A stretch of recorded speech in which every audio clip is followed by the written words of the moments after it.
Olá pessoal, tudo bem? Meu nome é Luiz Freitas, eu sou engenheiro eletricista, mestre em engenharia elétrica e trabalho na área do ensino das exatas de forma extracurricular, então não sou licenciado em matemática e física, mas trabalho por questão de afinidade e conhecimento na área. Eu trabalho com aulas particulares desde 1988, ou seja, muita gente que está de repente assistindo esse vídeo aqui nem era nascido, nem era projeto de gente, como eu gosto de brincar, na época que eu comecei ali os primeiros passos nas aulas particulares. E pasmem, apesar de ser com a cabeça bem de exatas, eu comecei com aula da língua portuguesa. Mas enfim, isso é papo para uma outra história. E a minha formação em engenharia elétrica me possibilitou entrar para a docência superior na área das engenharias, obviamente. Já tive até o prazer, o privilégio de lecionar para uma turma de pedagogia em fundamentos do ensino da matemática. Então tem uma certa carreira. Essa carreira na docência superior ela começou no ano de 2001, graças a uma oportunidade que eu recebi de uma universidade aqui do interior paulista, chamada Universidade de São Francisco, na qual eu atuo até a data de hoje 30 de março de 2021, ou seja, tem aí 20 anos, né, que eu estou na mesma instituição, a qual realmente eu sou bastante agradecido, porque o que eu cresci profissionalmente dentro dessa instituição e através das oportunidades me oferecidas por ela, realmente eu não tenho como deixar isso em segundo plano. Mas por que eu estou falando da minha formação? É muito importante o profissional, qualquer que seja a área, e sob o meu ponto de vista, é muito importante que o profissional ele coloque num nível de entendimento muito bom para as outras pessoas qual a autoridade que ele tem sobre determinados assuntos. E que essas pessoas entendam, mesmo que de forma muito sintética, muito resumida, a trajetória desse profissional para que realmente seja certificado ali, pelo menos de forma intuitiva, se ele tem autoridade ou não nesse assunto. Conforme vocês estão vendo aqui na tela atrás de mim, tem uma tela toda camuflada e tal, porque eu resolvi, no ano de 2021, que é o ano que nós estamos agora, segundo ano de uma pandemia terrível que fez com que a gente saísse realmente do eixo daquilo que era considerado como normal em termos de vida profissional, atitudes sociais e tal, fez a gente sair. E eu não vou entrar aqui no caráter político, não é a ideia desse vídeo, até porque eu não me considero uma pessoa com autoridade para falar sobre política, tenho o meu posicionamento muito certo, muito claro, né? Mas não é o meu desejo falar sobre isso hoje. Porém, em 2021, eu reativei um projeto meu que era um projeto de tentar ajudar aos candidatos de concursos públicos militares na área que eu domino, que é a área da matemática e da física, que é bastante requerida nesses concursos. Alguns concursos, inclusive, a física não entra, mas a matemática sempre está presente ali e sempre divide o maior peso dessas provas com a língua portuguesa, o que eu acho muito justo, né? Aliás, não sabendo falar nossa língua portuguesa fica difícil de se comunicar, então eu acho muito justo. E eu retomei um projeto que é um projeto voluntário, um projeto que eu não recebo absolutamente nada dos participantes desse projeto, que são as aulas ao vivo de matemática e de física, e eu reservei a noite de terça-feira, a noite das terças-feiras, às 19 horas, para tocar esse projeto. E nós começamos às 19 horas e normalmente ficamos durante uma hora e meia, até beirando 2 horas, o que eu acho que depois disso realmente fica muito cansativo, mas colocando ali à disposição de um grupo que não é um grupo enorme de estudantes e candidatos desses concursos, colocando ali o meu saber e tentando empregar ali uma melhor didática para que o nível de conhecimento deles sobre a matéria aumente de forma nítida, né? De forma assim cabal. Pois bem, pessoal, um trabalho voluntário, qual é o retorno do trabalho voluntário? Bom, eu acredito muito de que a gente tem determinadas missões aqui nessa passagem terrena, ok? Sem entrar no aspecto religioso, é um aspecto racional meu entender que determinados privilégios que eu tive de ser formado em duas instituições públicas, que foi o Colégio Militar de Fortaleza e a Universidade Federal do Rio Grande do Norte, que eu deveria, como cidadão, fazer retornar à sociedade algum fruto que viesse dessas duas instituições que tão bem me acolheram e que, sim, colaboraram não só na minha formação intelectual, mas também na minha formação como cidadão.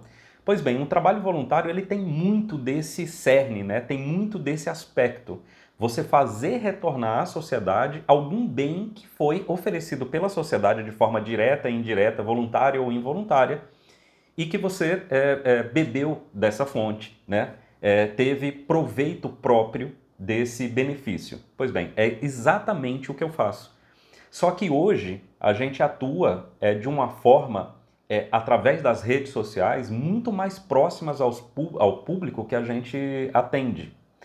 E o que eu acho assim muito interessante, e aqui eu não vou colocar o aspecto de positivo ou negativo, eu vou colocar de interessante, é o quanto existem pessoas que realizam trabalhos que são alinhados com o meu trabalho em várias disciplinas diferentes, língua portuguesa, língua inglesa, química, geografia, história, filosofia, bom, enfim.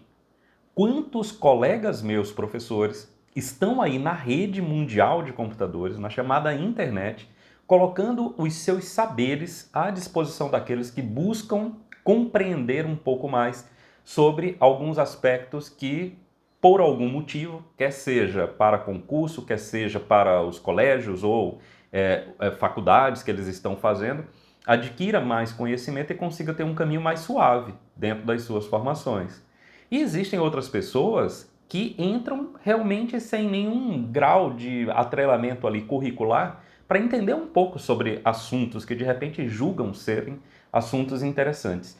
E o que eu acho interessante, pessoal, e como eu sou, como é que eu vim de uma época onde você tinha pouco acesso à informação de excelência, o quanto eu acho isso interessante. Você conseguir ter acesso a muita informação e também a instrumentos que podem sim transformar essas informações em conhecimento. E eu acho que o professor é um instrumento muito interessante para isso. Agora, também acho muito interessante a devolutiva que esses professores geralmente recebem desse público que bebe dessa fonte, que está ali ávido por informação, recebe essas informações de forma gratuita, de forma voluntária, e pessoal simplesmente não reage a essas informações. Ou seja, o aspecto do que eu quero colocar aqui é o quanto o professor hoje, quer seja no meio presencial, que hoje praticamente não existe, desde 2020 praticamente o aspecto presencial não existe, ou seja, a gente já não tinha muita companhia dos estudantes em 2020.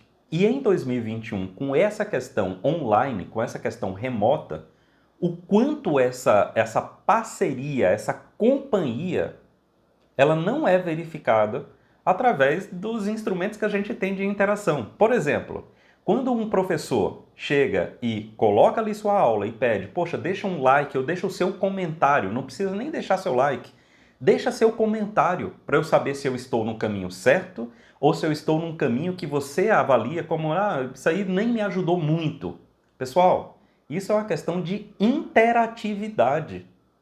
Veja, ninguém requer no meio da internet, ou pelo menos em plataformas como YouTube, Instagram, Facebook, ninguém nem cobra de você monetariamente falando. Não, as pessoas estão ali expondo seus saberes, abdicando do tempo delas, que poderiam, por exemplo, estar estudando outras coisas, mas não, estão ali tentando auxiliar você, que busca a compreensão em um determinado assunto de forma voluntária, né? De forma assim, totalmente desprovida de cobrança. E mesmo assim, essas pessoas não recebem um grau de interação que represente no nível de proporcionalidade mínima ao esforço que ela está colocando ali a favor ou em favor daqueles que buscam informação. Então, eu começo a refletir sobre o seguinte, por que os professores fazem isso? Né? Por que nós, professores, abdicamos de um tempo nosso para colocar de forma voluntária, totalmente comprometida com a excelência naquilo que se diz sobre aprendizado? Por que a gente faz isso? Fazendo uma reflexão assim. Por que a gente reflete e acha que mesmo assim vale a pena fazer. Eu tenho comigo algumas conclusões, né? Porque tangenciam ali a questão de, olha, eu acho que eu nasci para isso, nasci para expor conhecimento, tentar passar didaticamente aquilo que eu compreendo, no meu caso, das ciências física e matemática, ou dos conteúdos mais técnicos de engenharia. Outros professores podem ter outras coisas na cabeça, né? O porquê, né? Qual o motivo central deles estarem fazendo aquilo quando, na maioria dos casos, não recebem nenhum tipo de interatividade. No sentido de, olha, professor, siga firme aí, as suas aulas hoje estão no patamar, mais para frente elas vão melhorar muito. Ou, professor, gostei muito do que o senhor falou porque me abriu os horizontes a respeito disso, disso, disso, disso, disso. Agora, se vocês notarem, na esmagadora maioria dos canais ou grupos de Facebook, a gente não recebe essa interatividade. Pessoal, não é nenhuma reclamação, é uma observação mesmo. O que eu acho muito estranho. Porque muitas vezes a gente recebe até um bem menor e a gente agradece. Não sei se por hipocrisia ou por questão de convenção social, a gente vai lá e dá um muito obrigado. Agora, o interessante é que nas redes sociais e na plataforma do YouTube, por exemplo, a gente vê que é raro uma interação, o que eu acho que enriqueceria muito o debate sobre qualquer tema, mesmo na área de exatas, que não é uma área assim política, de entretenimento, não é. Mas mesmo nessa área, você receber um feedback de um estudante, como eu venho aumentando esse feedback, isso eu tenho que falar aqui, como é legal você trocar ideia ali com o estudante e ver que você consegue contribuir sim, cada vez mais com o aprendizado daquela pessoa, quando aquela pessoa te aponta o caminho e não fica no generalismo, porque o que a gente apresenta é genérico, é geral, não é? Mais aprofundado ou menos aprofundado, mas é geral. E quando a gente tem a interação, quanto a gente consegue ajudar, ajudar assim, de forma concreta na vida daquela pessoa, na vida de estudos daquela pessoa. Então, assim, eu deixo essa conclusão aqui. Desculpa, conclusão não. Eu deixo essa reflexão aqui para todos nós, para os professores que expõem o seu conteúdo e para você que aproveita desse conteúdo para algum aspecto da sua vida. Por que a gente interage tão pouco, né? Temos todos os meios para interagir, mas por que a gente interage tão pouco? Então eu deixo aqui essa reflexão. Parece um desabafo, né, pessoal? Mas, na verdade, é uma reflexão mesmo. Procurando saber o porquê que se interage tão pouco, tendo tantos meios para se fazer. Uma coisa que me chama muito a atenção. Por exemplo, eu participo de vários grupos do Facebook. Vários. Vocês não têm ideia. Vários grupos do Facebook. E é interessante eu ver a avalanche de publicações de professores ou cursos que estão ali, ó, colocando dica, colocando, por exemplo, o professor de português, colocando ali dica de ortografia, dica de acentuação e tal. E, pessoal, é incrível. A gente vê lá no curtir, no comentário, no compartilhar, nem uma ação. Nada. Posts que ficam semanas e semanas com um conteúdo muito útil. Inclusive, a gente vê o nível de visualizações, ele é crescente, o número de pessoas que visualizam aquilo lá, mas a gente não sabe o que é que acontece. Se aquele conteúdo realmente foi útil ou se não foi útil, porque não há um retorno. Então, fica aqui essa minha reflexão.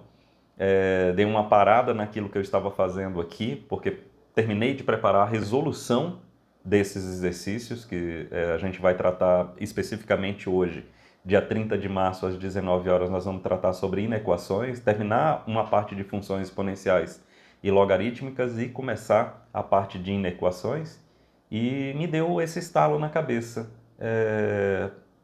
Por que que não se conversa mais sobre coisas tão úteis, que é a questão da física e matemática, língua portuguesa e por aí vai. Bom, um forte abraço para todos vocês, até o próximo vídeo, espero que você interaja com esse vídeo, coloque a sua opinião, se você concorda, discorda, não tem problema, pessoal. Eu acho que o segredo é a comunicação. Não precisa ser uma comunicação de concórdia, na questão de, eu concordo com tudo que você falou. Não, eu não busco concórdia nesse sentido, né? O que eu busco é agregar assuntos interessantes, reflexões interessantes, para que a gente tenha uma vida melhor, que a gente consiga aproveitar todas as oportunidades e que todos nós nos sintamos aí inseridos na vida, né? Na vida da sociedade, né? Em sociedade.